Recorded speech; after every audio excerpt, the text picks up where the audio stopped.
बिस्मिल्लाहिर्रहमानिर्रहीम। नाज़रीन अस्सलाम वालेकुम, मैं हूँ इमरान नसीम। नाज़रीन, प्रोग्राम का आगाज़ तो हम करेंगे जो आज सुप्रीम कोर्ट की जानिब से साबिक़ वज़ीर आज़म ज़ुल्फ़िकार अली भुट्टो सदारती रेफरेंस का जो फ़ैसला दिया गया है, इस फ़ैसले के जो अहम तरीन मंदरजात हैं वो आसान अल्फाज में, आसान उर्दू में आप नाज़रीन तक पहुँचाने और आप नाज़रीन को समझाने की कोशिश करेंगे। और फिर इसमें आप देखने वालों को ये भी बताएंगे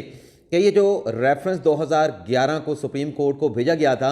इसमें कौन से 4 सवालात पर सुप्रीम कोर्ट से राय मांगी गई थी। वो 4 सवालात क्या थे, उन चारों सवालों का आज सुप्रीम कोर्ट ने क्या जवाब दिया है, उन चारों सवालों पर सुप्रीम कोर्ट के 9 रुकनी लार्ज बेंच ने क्या राय दी है। सबसे पहले तो ये डिटेल आपकी खिदमत में पेश करेंगे और फिर जब ये रेफरेंस के ऊपर सुप्रीम कोर्ट ने अपनी राय सुनाई, अपना फैसला सुनाया, तो कमरे अदालत में बड़े जज्बाती मनाजर देखने को मिले। कमरे अदालत का माहौल क्या था। फैसला सुनने के बाद बिलावल भुट्टो ज़रदारी जो आज कमरा अदालत में फ़ैसले के अनाउंसमेंट के वक्त मौजूद थे, तो उनकी हालत क्या थी, ये सारी डिटेल आपके साथ हम शेयर करने जा रहे हैं। और इसके बाद हमारे व्लॉग के जो दीगर अहम खबरें हैं फिर उनकी डिटेल भी आपकी खिदमत में पेश करेंगे। ये नाज़रीन सदारती रेफरेंस 2011 में सुप्रीम कोर्ट को भेजा गया। उस वक्त के चीफ जस्टिस से इफ्तिखार मोहम्मद चौधरी साहब और उस वक्त के सदर थे आसिफ अली ज़रदारी साहब। लेकिन 2011 में ये दायर होने वाला रेफरेंस, इसमें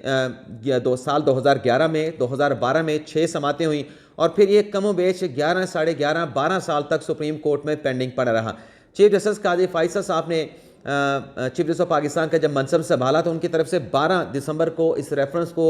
जो है वो समाअत के लिए मुकर्रर किया गया। 9 रुकनी बेंच तश्कील दिया और इस 9 रुकनी लार्जर बेंच ने सिर्फ 7 समातों पर इस सारी अदालती कार्रवाई को कंक्लूड करके, जो कि 4 मार्च को मुकम्मल हुई थी, आज सुप्रीम कोर्ट ने सदारती रेफरेंस पर अपनी राय भी दे दी है। इस नाज़रीन अदालती कार्रवाई के दौरान जो सबसे अहम जो अदालती मुआवन थे वो थे सुप्रीम कोर्ट के साबिक जज मंजूर मलिक साहब, जिन्होंने इस पूरे केस का पोस्टमार्टम करके 9 रुकनी लार्जर बेंच के सामने रखा और असिस्टेंस दी और बड़ी वैल्यूएबल असिस्टेंस दी जस्टिस मंजूर मलिक साहब ने कि भुट्टो के साथ जो कुछ भी हुआ इस केस में, जो उनका लाहौर हाई कोर्ट में ट्रायल हुआ, नीचे डिस्ट्रिक्ट अदालत में लोअर जुडिशरी में ट्रायल ही नहीं किया गया, ट्रायल का आगाज़ ही लाहौर हाई कोर्ट में हुआ। और फिर मंजूर मलिक साहब ने बताया कि जिस केस में भुट्टो को फांसी देने का फैसला किया गया वो मुकदमा पहले तो दाखिले दफ्तर कर दिया गया था। 3.5 साल तक मजिस्ट्रेट के ऑर्डर के साथ वो मुकदमा दाखिले दफ्तर था और जितने भी मुकदमा दर्ज हुए थे उसमें किसी भी FIR में ज़ुल्फ़िकार अली भुट्टो को नामजद नहीं किया गया था। लेकिन 3.5 साल के बाद दोबारा से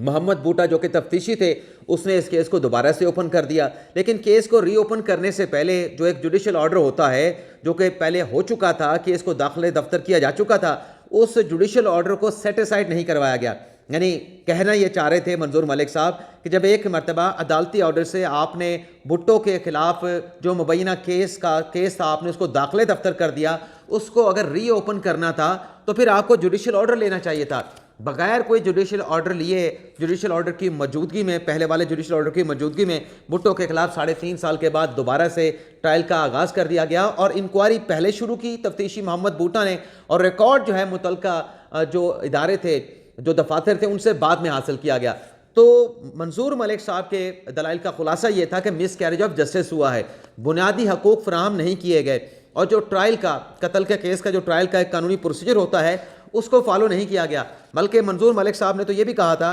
कि आर्टिकल 187 का अख्तियार भी सुप्रीम कोर्ट सदारती रेफरेंस में अख्तियार करके जो भुट्टो का फैसला है उसको, फांसी का फैसला, उसको कलअदम कर सकती है। लेकिन सुप्रीम कोर्ट ने अपनी राय में इस फैसले को कलअदम करार नहीं दिया। सुप्रीम कोर्ट ने नाज़रीन अपनी जो राय सुनाई है, राय के मंदरजात पे आने से पहले जो एक अहम चीज़ जो मेरे लिए भी हैरानकुन थी कि जब ये रेफरेंस की सुप्रीम कोर्ट में समाअत चल रही थी तो जज साहबान के जो सवालात थे उसमें बहुत ज़्यादा इख्तलाफ नज़र आता था, बहुत ज़्यादा डिफरेंस नज़र आता था और उससे ऐसे हमारा तासुर बिल्ड हुआ कि ग़ालिबन इस रेफरेंस पे जो सुप्रीम कोर्ट की राय आएगी वो मुनक़सम होगी, ये मुत्तफ़िक़ा फ़ैसला नहीं होगा। इस फैसले में इख्तलाफी नोट भी आएंगे, सदारती रेफरेंस पे इख्तलाफी नोट भी आएंगे। लेकिन आज नाज़रीन जब 11:30 बजे के बाद अदालत आई और जब ये राय सुनाना शुरू की सदारती रेफरेंस पे चीफ जस्टिस काजी फायसल ने, तो उन्होंने कहा कि ये मुत्तफ़िक़ा फ़ैसला है, 9 के 9 जजेस का मुत्तफ़िक़ा फ़ैसला है, कोई इख्तलाफी राय इस सदारती रेफरेंस पर किसी जज ने नहीं दी। तो उसके बाद पहले सवाल पे ऊपर काजी फायसल साहब ने कहा कि हमारी राय ये है कि जो पहले सवाल में पूछा गया कि क्या लाहौर हाई कोर्ट में और फिर अपील जो सुप्रीम कोर्ट में आई उसमें फेयर ट्रायल के जो तमाम तकाजे थे उनको पूरा किया गया। तो इस पर सुप्रीम कोर्ट ने कहा कि हमारी राय ये है पहले सवाल पर कि लाहौर हाई कोर्ट में और लाहौर हाई कोर्ट के बाद जब सुप्रीम कोर्ट में ये मामला आया, जब भुट्टो को फांसी सुना दी गई, उसमें फेयर ट्रायल का जो हक है वो साबिक वज़ीर आज़म जुल्फ़िकार अली भुट्टो को नहीं दिया गया। और फिर उन्हें आगे ये भी लिखा कि जो कहा गया क्या ये फैसला कलअदम हो सकता है, तो सुप्रीम कोर्ट ने अपनी राय में कहा कि कानून जो है वो तरीक़ाकार फराहम नहीं करता कि एक फ़ैसला जो पहले फाइनलिटी अख्तियार कर चुका है उसको हम सेटिसाइड नहीं कर सकते। फैसला फाइनल हो चुका है, रिव्यू डिसमिस हो चुका है, तो फैसला भुट्टो की फांसी वाला हम ख़त्म नहीं कर सकते, लेकिन ये हम राय दे रहे हैं कि भुट्टो को इंसाफ नहीं मिला, भुट्टो का अदालती कत्ल हुआ है, भुट्टो को फेयर ट्रायल का हक नहीं दिया गया। तो और कानूनी तकाजे जो होते हैं वो भी पूरे नहीं किए गए आर्टिकल 4 और आर्टिकल 9 के। दूसरे सवाल के हवाले से सुप्रीम कोर्ट ने कहा कि ये दूसरा सवाल क्या था कि सुप्रीम कोर्ट का जब भुट्टो फांसी का जो फैसला है क्या ये अदालतों के ऊपर बाइंडिंग है, तो इस पर सुप्रीम कोर्ट ने कहा कि चूंकि जो सवाल है वो स्पेसिफाई नहीं है तो लिहाजा इस सवाल का हम जवाब नहीं दे रहे। तीसरा सवाल ये पूछा गया जिसका जवाब सुप्रीम कोर्ट ने दिया कि हम इस रेफरेंस में, सदारती रेफरेंस में जो शवाहिद हैं, क्योंकि शवाहिद के हवाले से सवाल था तीसरा, उन्होंने कहा कि सुप्रीम कोर्ट के 9 रुकनी लार्जर बेंच ने कहा कि शवाहिद का जायज़ा हम नहीं ले सकते और जो फैसला भुट्टो का है फांसी का उसको अंडू यानी उसको कलअदम भी नहीं कर सकते। और फिर ये भी अपनी राय में सुप्रीम कोर्ट ने कहा है कि ये जो हमारी राय है कि फैसला अंडू नहीं हो सकता, शवाहिद का हम जायज़ा नहीं ले सकते, इस हवाले से तफसीली जब हमारी राय आएगी उसमें हम ये बताएंगे कि जो भुट्टो का ट्रायल हुआ उसमें कौन से कानूनी और आइनी सुकम जो थे उसकी निशानदेही हम तफसीली राय में करेंगे, तफसीली फैसले में करेंगे। चौथे सवाल के हवाले से नाज़रीन सुप्रीम कोर्ट ने यह कहा कि क्योंकि चौथा सवाल यह था कि क्या जो भुट्टो का ट्रायल हुआ उसमें जो इस्लामी तालीमात हैं और जो कुरान के में अहकामात दिए गए हैं कि इंसाफ होना चाहिए, क्या उसको फॉलो किया गया, उसकी पैरवी की गई। इस पर सुप्रीम कोर्ट ने कहा क्योंकि इस्लामी तालीमात और कुरान पाक के हवाले से हमें कोई असिस्टेंस नहीं दी गई, किसी वकील ने मामलत नहीं की, तो लिहाजा इस सवाल का भी हम अदालत जो है किसी किस्म का राय देना जो है मुनासिब नहीं समझती। अब न फैसला सुप्रीम कोर्ट ने अनाउंस कर दिया और ये फैसला जारी कर दिया, मुख्तसर तफसीली फैसला बाद में जारी होगा, लेकिन इस फैसले को नाज़रीन सराहा जा रहा है, इस फैसले को वाइड मतलब बहुत ज़्यादा इसको सराहा जा रहा है। बल्कि जब कमरा अदालत में नाज़रीन फैसला सुनाया गया था, फ़रूक एच नाइक साहब मौजूद थे, रज़ा रब्बानी साहब थे, कमरुज़्ज़मान कायरा साहब थे, मंजूर साहब थे और उसके साथ साथ बिलावल भुट्टो ज़रदारी थे। जब ये फैसला सुनाया तो नाज़रीन तो बिलावल भुट्टो ज़रदारी साहब की आंखों में आंसू आ गए और वहाँ पे हमारे एक दोस्त ने वीडियो बनाने की कोशिश की तो उसका हाथ जो है वो पीछे कर दिया बिलावल भुट्टो ज़रदारी ने। यानी आप दीदा हो गए कि इतने अरसे के बाद 1977 1989 में ये फांसी सुनाई गई, 77 में उनको गिरफ्तार किया गया, यानी इतने सालों के बाद आप ये देखें कि 45-46 सालों के बाद भुट्टो को इंसाफ मिलने पे आज भुट्टो का नवासा कमरा अदालत में इंसाफ मिलने पे आप दीदा हो गए। लेकिन बहरहाल जब वो भुट्टो साहब अपने ज़रदारी साहब बाहर आए तो बाहर आने के बाद उन्होंने कहा कि आज इंसाफ हुआ है और इंशाल्लाह आगे भी जो है वो मामलात बेहतर होंगे, आप आगे भी इंसाफ होगा और पीपल्स पार्टी के दीगर रहनुमाओं की तरफ से भी इस फैसले को सराहा गया। इसके अलावा नाज़रीन अब दीगर ख़बरों की तरफ आते हैं। एक तो नाज़रीन जो तोशा खाना का केस है साबिक सदर आसिफ अली ज़रदारी के खिलाफ, साबिक वज़ीर आज़म नवाज शरीफ और यूसुफ रज़ा गिलानी के खिलाफ, इस केस की नाज़रीन आज अकाउंटेबिलिटी के अदालत के जो जज हैं नासिर जवेद राना साहब ने समाअत की है और prosecutor special prosecutor Usman Masood ने अदालत से ये कहा कि इस केस में तफ्तीशी को नोटिस किया जाए, वो इस केस के हवाले से जो रिपोर्ट है उस रिपोर्ट की बाबत आके अदालत को आगाह करे। तो जज साहब ने कहा नासिर जवेद राना साहब ने फिर तफ्तीशी को नोटिस करना पड़ेगा, हम तफ्तीशी को नोटिस कर देते हैं। तो 19 मार्च का तफ्तीशी को नोटिस कर दिया है और जज साहब ने मुल्ज़मान से कहा कि आप अपनी हाज़िरी लगवाएं, तो और उसके बाद इस केस की समाअत को 19 मार्च तक मुलतवी किया गया। इसके अलावा नाज़रीन शेख रशीद साहब का नाम ECL में शामिल करने के हवाले से आज लाहौर हाई कोर्ट के 2 रुकनी बेंच ने समाअत की है। एडिशनल सेक्रेटरी दाखिला अदालत में पेश हुए जिनकी सरजनिश की गई कि जब किसी केस में मतलूब ही नहीं शेख रशीद साहब साबिक वफाकी वज़ीर, तो उनका नाम जो है वो कैसे ECL में शामिल किया गया है। तो 2 बजे तक नाज़रीन इस केस की समाअत में वक्फा किया गया है। हो सकता है कि जब आप ये वीलॉग देख रहे हो